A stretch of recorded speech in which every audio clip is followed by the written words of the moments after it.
Good morning, my loves. Happy Tuesday. It is about quarter till 5 in the morning here at the lake. Temps in the 50s. High today is, I think, like 88, 87, something like that. So you wear a sweater in the morning and then you're sorry you wore a sweater by the afternoon. I got the sweetest note. I saw it this morning. It was a DM with a photo, a client that I had several years ago. Uh, Worked with him for quite some time, helped him through a really rough spot. And he sent me a photo, and a thank you of he and his new family and how things have worked out and how happy he is. And I just love that. That just makes me so happy when I get things like that. And he said I could share a little bit because it made the moral of his story made such a difference. So nice guy. I would say he was probably in his 30s, 40s, something like that. I don't know. A veteran, very cool guy. And he was seeing me for PTSD, just the usual things people see me for, which is fine. And he had been in a long-term relationship with someone. They were not married, they were not living together. They had dated off and on, more on than off, for several years. And she kept asking him, why won't you just pull the trigger and we can get engaged, we can move in together? And his answer had always been, I don't know, there's just something. That's called a red flag. Pay attention to those. So one day they had gone out to the movies. And when you come out of movies, you run into everybody. And they had come out and run into some of her coworkers. And so everybody's standing there talking, and they're talking work stuff. And, obviously he doesn't exactly fit in, but he's standing there listening and smiling. And he found out things about this woman that he had no idea.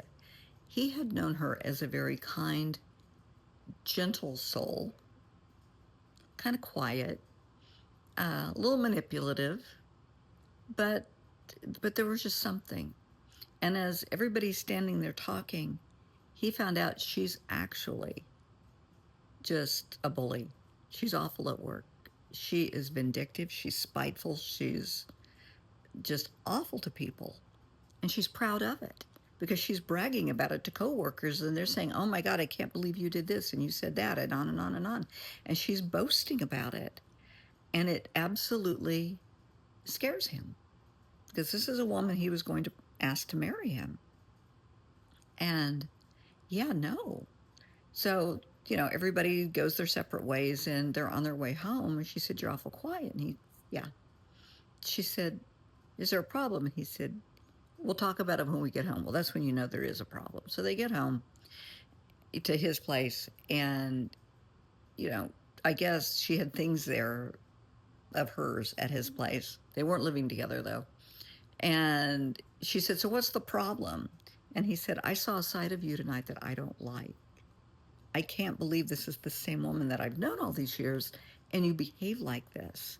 Are you really like that at work? Are you mean and spiteful and vengeful and manipulative? Do you do these things to people and think it's funny? And she laughed and said, yeah, what? What of it? And he said, no, I don't want that in my life. I don't want that in the lives of my children. That's not who I know you to be. She said, oh, you're overthinking. Let's talk about something important. Let's talk about furniture. He said, we're not talking furniture. I want you out of my house.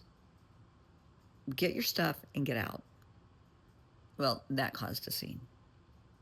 And she was upset. He was upset. And he came to me for that point. I mean, I had been treating him for the PTSD. And he said, but could you help with this? I said, yeah, I can. Let's do a mediation where I want you two in the same house, and I'll go over the ground rules, and I want you to take a few minutes and write down your 5 biggest concerns, 3 to 5 biggest concerns, and then we'll talk about them. It's that simple. Great. So it was a couple of weeks later, we FaceTimed, and that's what we did. I met her. She seemed really, really nice, very eager to do this.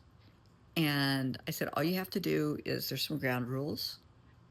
Nobody gets mad and storms off. No name calling. You don't throw anything. We're going to act like grown-ups. And they laughed and said, yeah, that's not a problem. I said, okay. I want you to write down 3 to 5 of your biggest concerns about the relationship. Not a problem. So she wrote hers down very quickly, and it took him just a little bit longer. I think he was choosing his words. And so everybody was, I said, trade papers. And the reason, and I had one use blue ink and one use black, and then so that you can write your responses in a different color ink and you can kind of differentiate the two. And so I said, if you want to write your answers down or your thoughts or something, you can. And then we're going to talk about each one. And they did. But the look on his face when he looked at her paper was astonishment, just kind of a WTF moment. And she looked at his and started laughing. I thought, okay, this is going to be good. Okay, where do we want to start? And he said, oh, I'm starting. I can't believe your biggest concern is when you're moving in and what sofa we're going to buy. I can't believe that's your biggest worry after our conversation the other day. And she said, I can't believe you're worried about what you're worried about, how I am. You've known me. So I'm a bitch at work. So what? So I have an evil side. He said, don't you understand? I don't ever want that being exposed in my life, to my friends, to the children I wanted to have with you. I don't want that. I don't want you teaching that to children. I don't want that in my life. And she said, you're overthinking. He said, no, I was underthinking. He said, this was our opportunity to clear the air. And he picked up the paper and he kind of wadded it up and threw it down. And he said, and all you're worried about is how soon you can move in and what sofa we're going to buy. He said, he thanked me for trying to help. And he said, we're done here. He said, thanks a lot, but yeah, we're done. And he looked at her and he said, I mean you, we're done. I don't want you in my life. That did not end well. And I went ahead and followed him, for quite some time. He did fine. And we lost touch. He quit treating. He moved. And that's great. And then he sent me a note. And I will always cherish this note that he learned to trust his gut, to trust those red flags. They mean something.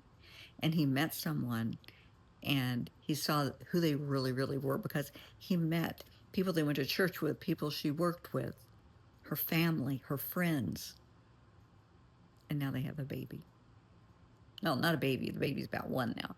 But it was really nice to know that I helped somebody recognize the red flags. And he responded and reacted of his own accord. I didn't coach or anything like that. It was just clarity. And sometimes clarity is rough. Seeing people for who they are can be hard and painful.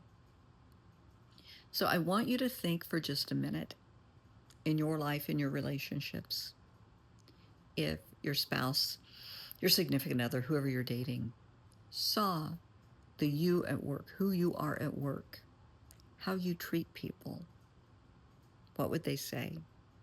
They know how you are at home. If they see how you are when you're just you and your friends, would they still feel the same way about you? Do you treat one group of people one way and one group of people another?